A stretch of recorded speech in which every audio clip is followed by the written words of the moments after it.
Klopo iki kaya ndi? Panase ngene. Monggo yen ora nganggo klopo ya ora entuk gebyur lan rombang. Ana wong ketan sikenali mlaku kawetan kae mikul apa kae. Dodol ora payu-payu. Kok kadingaren temen ora kaya dina iki aku dodol. Adate ya ora kaya ngene sebelku. Mongko ya wis tak suda lek nggawa legen. Padatan aku 8 bumbung entek iki aku menggawa 6 kok. Utuh ora ana sing ngambus bebasane. Gek piye iki aku mengko. Nek nganti bali ora nggawa dhuwit. Apa ya engko bojoku ya ming arep tak pakani legen. Ning nek aku ora bali wiwit esuk nganti tekan sore kaya ngene, arep tak dol karo sapa ana bengi ora kelakon ana wong ngombe legen.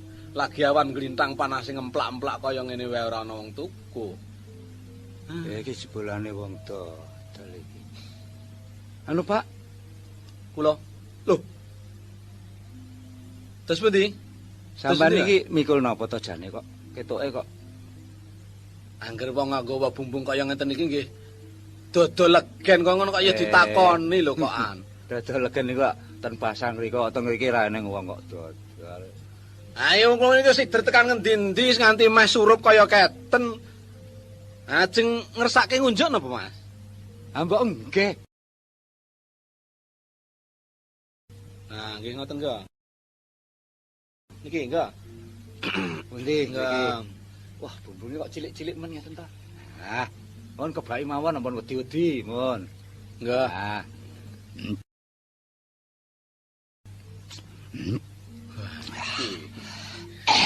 Ya tampa duit saiki aku. Mbok mau ya aku lider kirene ora ya malah wis. Niki legen anyar napa anu, Mas? Kula niku ora tau dodolan barang wayu. Ngoten. Nggih. Malih napa? Lho, mbok nggih ta? Nah, enggak. Niki. Lah nggih. Niki nggih kebak napa bumbung Enak niki? sedaya niki ora tak campuri barang wingi. Wong kula dodol sedina mesti entek kok. Wah, Sami mawon mboten usah diling-iling sami mawon nggih. wah seger banget gen sampean iki gen dasare gen anyar. Nggih. Yah, telas. Lho, kok gelis banget. Kula morong banget ya kula niki. Atus pundi malih napa? Lho, napa tasih ta? Atus e. Ah nggih, Apa nggih. kaya oleh ngunjuk meng diglegek kesepisan ngono enggak nek kaya ngelak banget. Bumbunge yang dawa mung wadah isine mung anu jembolane. Nggih. Wah, Enggak. yeah. Wong dasare pancen yo barang panganane enak ngomong omben-omben legen ora sembarang legen kok niku kula ya malih. Nggih. Aku kriyen tak jupake bumbung sing sijine. Enggak niki wis entek. Lho, Enggak. niku kanton niku ta? Nggih. Waduh. Lha iki wong iki lapor apa menungso iki ngombe kok kaya ngono. Nggih. Pripun malih? Lho, jare pun entek. Ah niki isih sithik kula tintengke nek anu. Nggih pun ora ketang go bali nggih. Nggih, ora ketang sithik men putih niki. Wah. Kula glogoke ten bumbunge mawon. Ya. Wah, seger banget. Ngeten niki aren sampean dhewe napa oleh kula ta Mas ngeten iki? Leh kula nandur mboten areng kula dhewe. Nggih, nggih. Leh kula nandur. Bener. Nanging ten karas sampean. Nggih, teng pekarangan kula. Tegese mboten kula. Niku pancen nggih kula niku adol legen niku turun wong tua kula mbiyen ya dodol kaya ngeten iki. Ngeten. Nggih, kok ora tuntok sing turun Matur nuwun kula nggih, Mas. Nggih. Ampuna kula kepethuk sampeyan, kula bakal wudu bali ora nggawa dhuwit. Kasane iki reneng kula pun manglarisi. Ah, kula tak terus bali ya wong mesti bojo kula yo ngarep-arep sedina mumput kula dodol ora. Nggih. Kayak iki kula kepethuk wong tetuku. Lah niku nggih ngeten nggih Mas nggih sami mawon niku. Saderenge sampean bali wong dibeciki wong niku apik apa alane apa to? Sing ora ketang piye-piye aku kudune nggih matur nuwun. Nggih, mulane niku kula niku wis tak dhisik-dhisik kula matur nuwun kali sampeyan. Apa mboten manglarisi kula niku rak ya malah saya rekoso to. Nggih, nggih. Pun pundi sakniki? Lah sok baline kula niku nggih ngorong kula ten dalan niku. Buk, kados pundi? Upama aja kepethuk sampean. Ngoten nggih sida kaliren bab ngombe kula niku kula namung Matur nuwun. Nggih, padha bejane. Ah nggih tegese sampean Nggih, ya bejo ora kabutan, Nggih. aku ya bejo ora sida ngara. Pun artane. Lho. Duit napa? 18 anu niki 18 mangkok. Lho. Duit napa niku? Are masane duit napa? Ya duit. Gobang kok njur duit napa? Lho. Lah kok duit Sampeyan niku ora ngombe legen kula. Nggih. Mongko kula niki wong dodol Nggih. mangtukoni. Awake nek pun mangombe legene nggih duwite njur mang bayarke. Lho kok aneh sampean niku. Kok aneh? Kok kula niku wong dodol mangtukoni. Cobi monggo niki digambarake upami kula niku dodol teng mriki. Sampean wong liwat ajeng tuku cobi. Pripun carane wong tuku niku? Ah sampean wae ora grenengan. Kula liwat teng ngarep sampean. Nggih. Ketoke sampean wong sayah mongko ngelak lesu. Nggih. Tak tawani aja ngunjuk legen apa Mas? Nggih. Sampean nggih. Ah nggih lampun ta niku. Mangombe mak glegek. Glegek. Sampean kula takoni, tanduk napa Mas? Nggih. Sampean nggih. Ah nggih. Kula takoni malih, tanduk napa Mas? Sampean nggih. Nggih. Kula dhewe nganti ngungun, sampean niku boyo apa wong? Ngombe kok tanpa nganggo diglegek, malah kepara malah gelase arep dikatutke. Nganti tekan pungkasan tak tintingke Bumbung. bumbunge nganti tuntas Mangkocaki. sampean isih muni nggih. Niku ngeten lho Mas. Nek sampean ngrumangsani ya kudune mbayar. Niku barese kula niku ora ndek dhuwit. Lang kula niku mangkeki. Dadi niku lho teng jero bumbung niku mau. Niku bayar kula. Teng jero bumbung, Teng jero ana bumbung. tutuke sirah sampeyan niku. Pun to mang buka Oh, bumbung malah niku dadi mang kepethuk tingali. wong edan to awakku. Wong nek ge apes. Oh, ki njur piye aku mengko.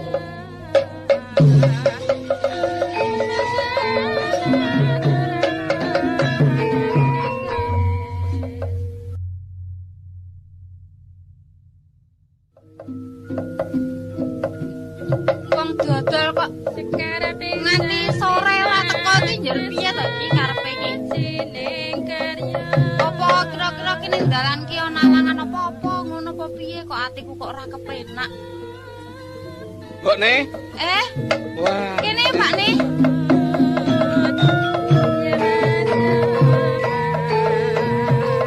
Kene nyok wedangit. Ora ngombe. Kok ora ngombe piye wong diladeni bojo kok. Ora ngombe. Lah butuh mangan apa piye? Wong wedok ora tau duwe prihatin babar pisan, anane mung nutuh karo wong lanang. Saben-saben ora tau ngerti wong lanang direwangi kaya ngono kaya ngene wis tanpa ngerti, nang omah tanpa duwe prihatin. Aku kok ora prihatin ki piye to? Kowe ki omong apa? Wong angger kowe mulai dodol duit iki sing nggawa aku. Duit ki apa-apa kudune aku. Terus saiki upamane kebutuhan apa-apa kuwi ya aku. Apa rumah sama aku ki kurang dadi wong wadon ngono ki piye? Ning nek dina iki beda karo dina liya-liyane. Dina iki beda liyane kuwi ya malah kowe kuwi sing malah jarak. Wong biasane yen awan ki wis teko nganti Mas Surup burung teko ngono. Kok ya wong anu kok ya wong dodol ki ya kudu bisane bali ki nek dagangane wis entek. Lah nek ngono nganti dina utuh ki entek. Coba entuke pira ngene. Eh? Entuke ki lho pira? Ah, Kene, anu, gorene. mbokne. Ya wong sedina iki ra aku ra lu dodol mubeng Lah wae. iya aku ya wis ngerti ya wis dina Entek ya wis sore iki ya Sore meh iki wae mau. meh kecut kok legene Ah nganti. iya aja terus muni-muni dhisik. Kene lho, kok nang meja kene duwite Aku iki tak hitunge. bumbunge tak anu wis engko digojak-gojaki. Ayo sesuk dinggo mangkat dodol Ya meneh. engko tak gojakane ngucaki bumbung ki keri wae. Perlu duwite kuwi tak hitunge dhisik. Ya aku tak anu to tak ngaso sik to. Ora ngaso ya ngaso kono wae karo ngomongan ora iso apa piye? Kowe iki ngopo tangane kok ngadung? Duwite gorene, Duit apa? duwite dodol. Duit li dodol kepiye? Lho kuwi iki nyambut gawe dodol to? Ha iya. Lah iya, lah wong wis entek dagangane tak duwite ana. Oh alah mbokmu. Nek aku ki malah aku wis arep pasang ulat dhisik. Kowe ki arep tak nesoni. Jebul malah kowe mabrak karo aku. Ning pancen tenimune ayo aku sing kleru. Kowe tak kandhani ya. Tatanen pikirmu. Aku tak omong lehmu nampa kuwi gamblang, ngono. Aku ki marak mangkat dodol ki ya wis rasane ora kepenak kesandung-sandung metu sekolah awang wae aku ki mau kesandung. Nanti lah nang kono ki kok kaya kepethuk kucing do kerah mau. Alamate ki wis ora enak wae. Ning lek ora tak batutke lakuku njur kepiye wong aku ki niat uripe dodol. Lah wong perkara arep budal dodol kucing kerawe kok ndadak dienggo alamat to. Ha iya, kuwi dumadakan lek ku dodol sedina ya kaya wong kudung popok wewe sing ngambus we ora ana. Iki saya omong apa meneh wong bumbung Kondisi to aku tak ndonge. Nganti jam 4 sore ora ana wong tuku. Ngono. terus piye? Dumadakan aku liwat ning pinggir lurung kono kuwi ana wong tengok-tengok katone sayah banget. Wong iki katone lesu. Cahayane payus putet. Nah iki batinku tak tawani legen ajeng ngunjuk napa Mas nggih. Lah marem aku. Diombe glegek ketake kok kaya isih ngorong. Tak tawani meneh, tanduk napa Mas aku ngono. Hae, nggih, tak ilingke meneh saka bumbung ketutup. Dombe ora nganggo diglogot tuwungke wae, tak tawani meneh, tanduk napa Mas? Nggih, nggih. Nganti mangambal-ambal tak tawantani iso to ndak tanduk nem bumbung kuwi entek. Bungah banget aku, mesine aku iso bali nggawa dhuwit ta Kang. Ya akeh mestine wong tek kok. Tekan gone bareng tak jaluki duwite, duwit bayarane, wonge malah cecengengesan. Malah aku piye to Pak? Aku diluputke kok. Lho kok diluputke iki piye wong iki? Jarene sing salah ki aku apa tumon kaya ngono. Wong dheweke iki nolak tak tawani. Ajeng ngunjuk napa Mas nggih. Bareng tak jaluki duwite kok lho meni. Kula nerak mboten tuku to, Pak. Kula rak mangtawani, apa kira wong edan kaya ngono kuwi jajal. Dadi 6 bumbung entek gusis kuwi sak ndil wae aku ora tampa dhuwit. Wis to, wis aku saiki wis percaya. Wis kowe iki mesti duwe simpenan. Wong alasan dituku wong edan apa? Wis aku yen ngene iki pegaten wis mati ya aku yen. Wis mbokne. Wis mbok entek. Ambok ya sambar gelap to nek aku ki duwe. Wis kowe sumpah aku ya ora Sian-sian lah mbok. Mbok sinau sing percaya karo wong lanang. Kowe iki pokoke arep neko-neko bakul legen kowe arep duwe simpenan. Mbokne tangga apa ra iki ana apa? Oh, alah sampe kok ora ngrasake. Mbuh engko tak kapakke. Mbok ya aja iso menyat saka kene nek aku ki duwe wong wedok liya. Ayo nek menyat saka kene malah mbuh tak dadi apa awakmu iku? Pokoke duwite go rene. Dongengku ki jarak percaya to. Pokoke duwite gawa rene. Wong wedok kok ana sing kejeme kaya. Wis to duwite go rene. Wis kowe iki melu apa? Aku ki ndek bojo wong apa ndek bojo lampor to. Wis pokoke go rene. Glonya niki bumbunge ku nek kok dilatih lho. Duwite ora ono iki.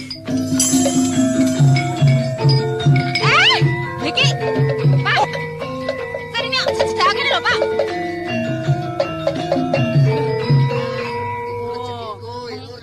Pancen kowe iki pancen ngono senengane rame karo aku kuwi. Lah kok jebule mbok tukokne barang kaya ngene apike iki lho. Mbokne alah. Dite mbok entekke mbok tukokne iki ngono apa piye? Ora padu wis leren aku ki malah kami tenggengen. Weruh kedadian iki malah aku kaya-kaya apa aku ki wong ngimpi, apa kanyatan. Bareng bumbung tak sabutke nang waton, bumbunge pecah. Sigar biak kok jerone bumbung ana Mas Picis Raja Brana. Lah iki mau apa critane ngono iki dite dagangan mbok tukokne iki apa ngono? Ora, kok tukoke iki jere entuk piro? Lah iki yo saka ngendi kok? Iki mau aku kelingan, ngono. Bareng wong iki mau tak uring-uring arep tak keprok bumbung. Godhong dilebokke ning jero bumbung kene. Nggon iki bayarane. Malah saya jengkel to aku. Ning arep tak keprok nek aku gelut ya jaga aku kalah. Wong-wong iki ya mecicil. Ayo aku kepeso bali. Tekan gone kok daden kaya ngene iki nek ngene iki wong iki maju dulu mrayu. Awake dhewe iki terus duwe bondok kaya ngene iki cukup nggo mangan pirang tahun iki ya. Sing perlu ki ora perkara mangan. Ora perkara nggunakake. Lah wonge kuwi. Sing tak ngunguni iki wonge iki. Wonge iki ndi? Perlu arep tak goleki. Lho, aku melu, aku ya kepengin ngerti wonge. Wis wong iki mesti mustikane wong. Ngidapi-dapi men lho, Pakne. Lah, wah, mriki Den. Wah. Monggo, monggo. Wah, Enggak iki lho. monggo. Tepat nyuwun ngapunten nggih, Den. Wah, kok luwe wingi niku. Ah, ngantos nguring-uring panjenengan. Mangke to riyen. Wong kok ngono kok mbok celuk den to, Pak? Sabar-sabarin. Nggih, bener niku. Ya iki lho mbok. Lho kok sak Mak Den niku lho sing rada kaget niku lho. Kok Mak Den mbok sing kados padatan mawon. Sampeyan sing nyuntak kabejan teng griya kula. Ngeten. Dadi wong sing menehi kabejan kalih kula niku nggih niku wong bendara kula sing wajib kula aji. Ampun ngoten nggih, Pak. Ampun ngoten. Sedaya menika kemurahaning Gusti. Kula menika nggih sami kalih sampeyan mung sak drema. Niki ajeng mang jabel malih napa? Lho, mboten kok ngoten. Kula niku ora nututi nek mbok menawa kirang marem raos sing manah sampeyan ketoke kok kagol kula mangantongi bumbung wau. Ah upama sampeyan tegel ngoten nggih. Kula mestine nek ora kemprot-kemprot nggih semaput dong bumbung semono dawane jare. Nggih lepat kula wangsuli nyuwun ngapunten. Ning nggih niki rening sampeyan maringi lelintu sing ora lumrah. Ngeten. Ya lumrah ngono kok lemu mantep kok njur ora lumrah. Ale ora lumrah ki mongso wong ning legen bumbung dijoli mas pice sakmene okae. Njur niki kersane dos pundi kok sampeyan rawuh teng griya kula. Dados angsal kula tinju ngriki niku wau. Nek pancen wis ketok rukun ya syukur. Meh mawon. Mangke nek salah anu. Meh mawon nek sampeyan mboten teko tekan mriki ya pegatan kula kok njur. Meh mawon iki wae kurang sithik pun Kok pegatan. perkara ngono mae kok dadi pegatan. Nggih. Lah Nggih, Njur. niku klapa ngajeng niku gadane sinten? Wit klapa ngajeng niku sing uwohe. Klapa sawit Nggih. gadang kula. Nyuwun sekantet ngoten. Oh, ngeten nggih, Mas. Nggih. Ampun malih kok ming sak kantet. Mbok niku mang bedol sak oyote to. Aduh. Model kon gawe sawite iki apa ya iso kok. Nek mengajeng mundhut Nggih. sak kiyate. Sak kiyate mang mundhut malah kepara kula penekke. Kula Kok penek. Pakne? Sing apik-apik kae lho. Nggih, loro mawon, mboten. Oh, kalih mawon to. Nggih, Nggih. loro mawon.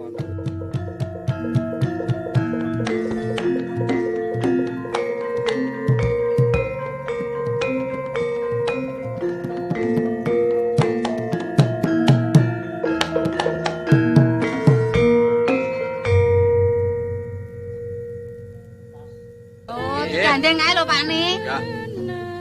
Ya, pun. Ditalek kula talani sisan. Perlu ngastone ku Kang. Nggih, sampean nggih, Mbak Ayu lan sampean nggih, Mas. Nggih, kula nggih matur nuwun mugi-mugi bondo ingkang sampun wonten griya sampean menika saged langgeng pituduh wonten alangan menapa-menapa. Anggenipun ginakaken ya ben ora dodol legen maneh. Dan anjir iki ajeng tindak pundi Kula nggih sliramu? nerusake laku lah. Klapa sampean iki manglilake tiyang sekalian iki kula gawane. Wah, Oh, nggih. pun lahir batin donya ngakhir kula lira. Mugi-mugi panjenengan yo entuk apa pulih ngungkuli kalih sing mang paring. Sakniki sampeyan niku ajeng kesah. Nggih nuruti anu nggih kreteke manah kula. Oh, nggih. Derenge sugih. Nggih. Nggih kepareng. Nggih. Wis mbokne saiki ora diya-dinya. Heeh, Pak. Perkara bondo donya iki ya bondo donya sing halal, ngono. Heeh, Lah Pak, Nek. digunakake sing permati supaya urip awake dhewe iki bisa tumata. Lah yen ngono, kalau Pakne, kebonan sing ana pagere kae didandani, omahe iki dandani sing apik ya, Pakne. Ya. Ya.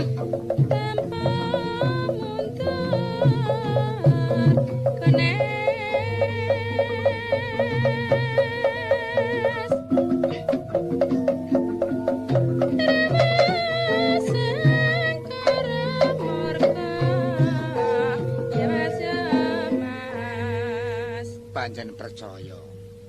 Para winasis, para pininter sok bisa paring piwulang. Nai saiki wis ketok gambaran sing melok-melok. Bapak sapa iku jenenge aku kok lali nanging omahe tak eling-eling ancer-ancere kene iki. Dodol legen. Legene entek. Rumangsane ora entuk asil, ora entuk duit. Padu. Ning basa bumbunge ana isine Raja Brana sing kira-kira ngluwihi karo kayane anggone dodol, banjur ketok rukune. Kaya dene nalika isih temantenan anyar. Dadi aku ya bisa nemtokno nek donya ngono dadi petung ing alam bebrayan iki. Ala umuri dunia lan sakabehing prakara donya. Wadini lan agama. Ah ya muga-muga wong sing padha nyakep marang agama iku bisa ngungkurake ing karajabranan. Upama ora ngono rak pegatan wong mau aku malah tambah dosa. Lah iki terus kudu menyang ndi nek aku wis entuk klapa iki, mongko dawuhe aku kudu gebyur ana ing satengahing segara. Kanjeng Sunan Kali dawuh, watone aku sanggup kanthi tumemen lair lan batin, ora ketang mung numpak klapa loro iki, aku ora kerem. Sepisan. Kaping pindho, welinge ora entuk mangan yen ora ana pangan sing tumiba utawa mara aning tutukku. Ngombe ya semono uga.